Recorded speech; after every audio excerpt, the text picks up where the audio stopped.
Good afternoon. My name is Scott Kurkoski. I represent the Joint Landowner Coalition of New York. The JLC represents the common interests of 39 independent landowner coalitions throughout the state, whose members own over 1 million acres of unleased land over the Marcellus Shale and other natural gas deposits. This isn't in my written report, but I also represent Jennifer Huntington. Jennifer Huntington is the dairy farmer who has commenced the action against the town of Middlefield. This issue over whether a town can ban drilling or not affects all of us. It's not just local rights. They're talking about state rights as well. We're talking about the state, our legislators being able to decide what our energy policy is within the state itself.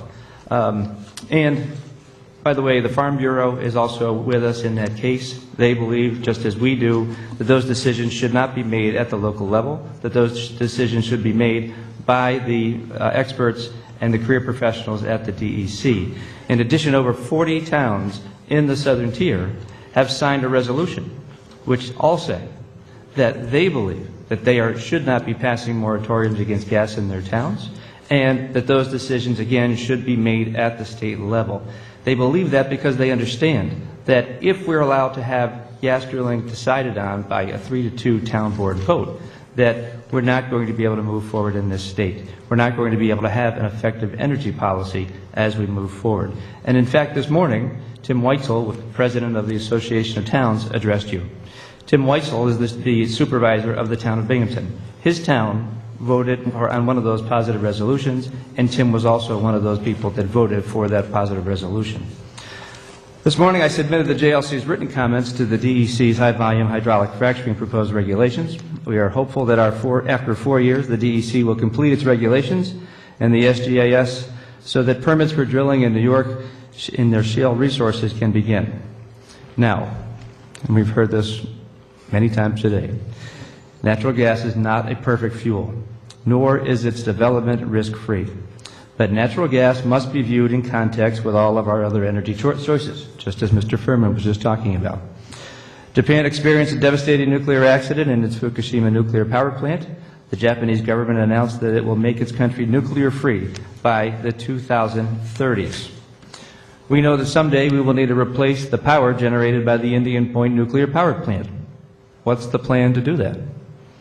I doubt very seriously that the plan will be to replace that with another nuclear power plant.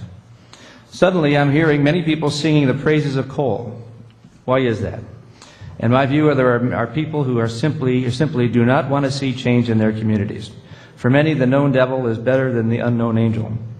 According to the Clean Air Task Force in its 2010 study, pollution from coal-fired power plant emissions caused an estimated 13,500 premature deaths nationwide and roughly 945 in New York in 2010.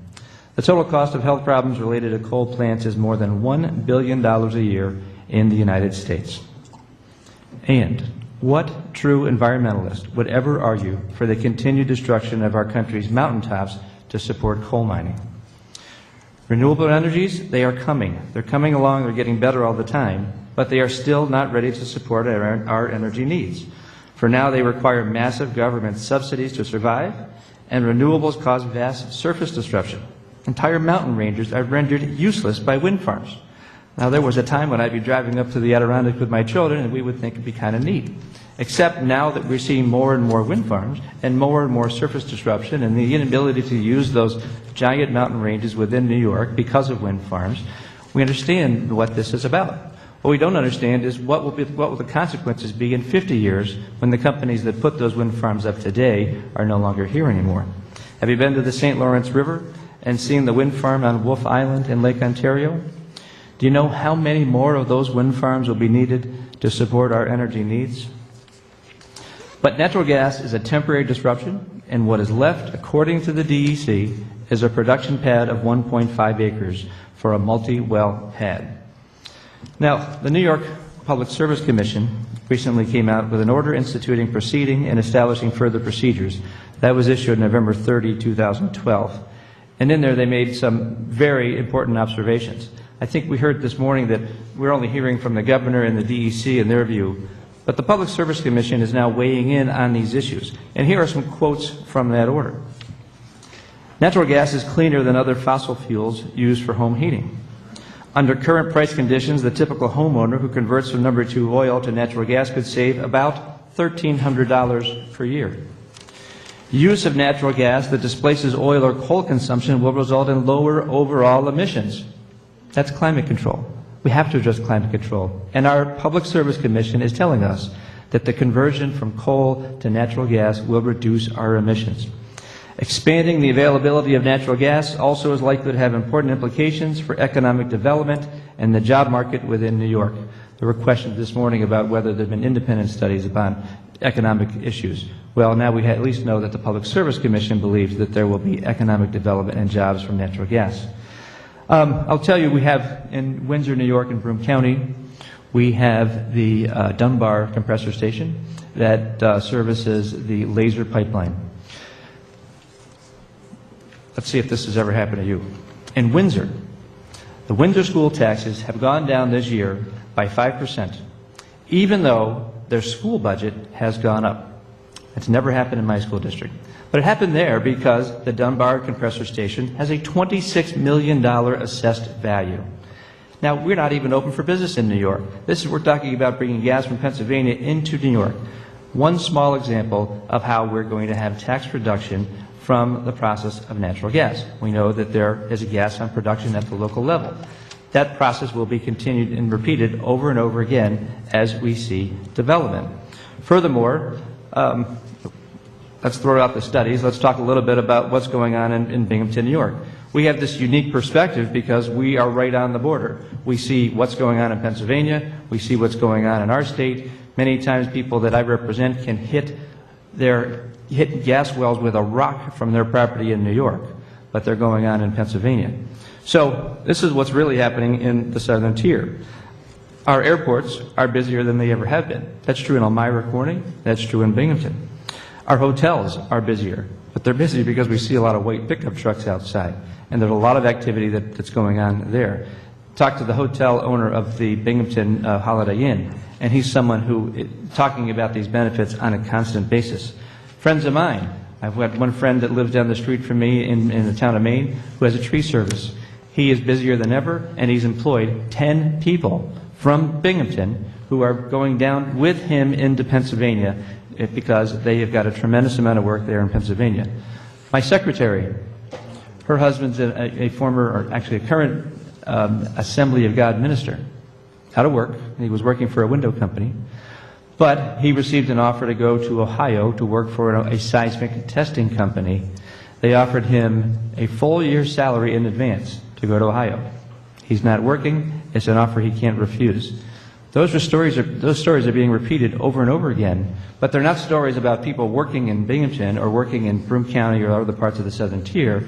There are stories about people leaving New York to go to find jobs elsewhere. We're seeing, for instance, estate planning that my firm is doing with people that are experiencing gas wells in Pennsylvania. I had a woman sitting in front of me with her husband, and this couple never had anything their entire life. But they were about to receive within the next year $1 million.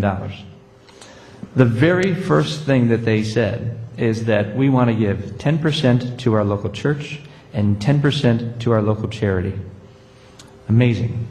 Now, that story is being repeated over and over again in Pennsylvania. Talk to the foundations there. They'll tell you that that's what's going on. They're getting a new hospital right now in Susquehanna County because of the benefits of natural gas and the things that are coming in through them. But New York's a very different picture. We're seeing record unemployment. We've got EIT now that just had layoffs in our area. Lockheed Martin has had layoffs. We lost Kurkoski in Elmira and Horseheads area. We continue to get this news in the southern tier over and over again as we continue to just bleed jobs. And we've missed opportunities along the way. I hear people say all the time, well, the gas has been there for 1 million years or 1 billion years. What difference does it make if we wait a little bit longer? What difference it makes is that we have been, in my lifetime, the worst recession that we've ever seen. And we have this tremendous opportunity that we have not been able to capitalize on. And people in our community need to have it. They are losing their farms, they're losing their land, they can't pay their taxes. The Property values have gone up, by the way, because we have this potential resource, and everyone else in the country understands that these properties will have great value. So if a town is reassessed, those taxes go up, and yet those property owners can't afford to pay them anymore because we can't move forward and they can't market the minerals that they have under their feet. We've had business opportunities that we've blown. We've done a $25 million capital project in Tioga County, New York, where the oil and gas company was going to set up their operations. Instead, they set it up 5 miles over the Pennsylvania border. And that's simply because of the atmosphere here in the state of New York. To us, those things, those stories are unconscionable, given what we have been going through with the recession since 2008. I often hear those opposed to gas, however, say that, well, this is just about money. And that's what I'm talking about now, right? It's just about money. It's just about greed. And the oil and gas companies are going to get rich about it. I'd like to point out that greed is not the same as fiscal responsibility. Lower taxes, lower utility bills, job creation, business growth, clean, affordable energy, and domestic power generation are all benefits we can achieve through natural gas development and an exercise of fiscal responsibility. As legislators, you have a responsibility to pursue these goals. We all have a national responsibility to reduce our dependency on foreign oil, and we have an environmental responsibility to reduce our greenhouse gas emissions. It is our hope that this legislative body embraces these opportunities. In Pennsylvania, again, we are seeing in Bradford County, they are now putting in natural gas power plants to replace the coal power plants. Better for the environment, but the thinking on this is that, hey, we have this cheap, affordable energy. The winner, by the way, in this race, this economic race we're all in, the winner is the one that can have cheap, clean energy. And in Bradford County, they know it. And they're parlaying the opportunity they have into other opportunities. Get cheap energy through natural gas power plants. Let's bring other businesses in, completely outside of the natural gas industry, bring other businesses in so that our area will continue to thrive even beyond the expiration of some of these wells. Earlier, someone was asking about a company and what the effects might be on a company for natural gas and how that might be affected. Sydney, New York is a great example. Amphenol is a company that was there and had experienced our 2 devastating floods. They were completely leaving the area. And I think they had something like 1,500 employees in the Sydney area. They were only there because of the great work of our legislators and our economic development people that said we can't lose another factory, another employer of 1,500 people in Sydney, New York, in upstate New York. And so they were going to stay until Sydney, New York started to talk about having a gas moratorium. And then their main office, which is outside of New York State, said, hey, what are we doing? The whole part of this economic development package was not just that we'll have some help with our flood repairs, but the major part of that was we will be able to use natural gas, local natural gas, to replace our more expensive number 2 fuel oil, because that's how they're running their company. Those are the types of benefits that we're going to see, and that's where New York State is going to be more competitive economically. Our health department will soon complete its health impact review. When the study comes out, I urge you to keep in mind just a few more questions. What are the health impacts of poverty and unemployment? What are the health impacts on our young men and women who are fighting to protect our interests in foreign countries? What are the health impacts of giving billions of dollars away to our enemies who would like to do us harm?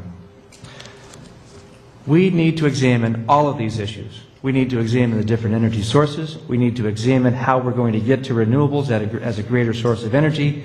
We need to examine all of these issues in this context. It is not just one. We cannot sit here in a hearing all day long and talk about the faults of one particular energy by itself. Everything has to be considered together. This country was built on a can-do attitude, but these days the loudest voices are those with a can't-do philosophy. We can't do gas.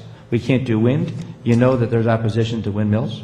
We can't do power lines or transmission lines or pipelines.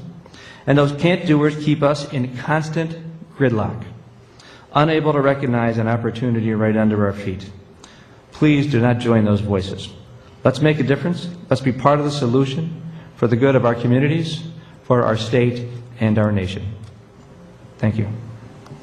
Thank you.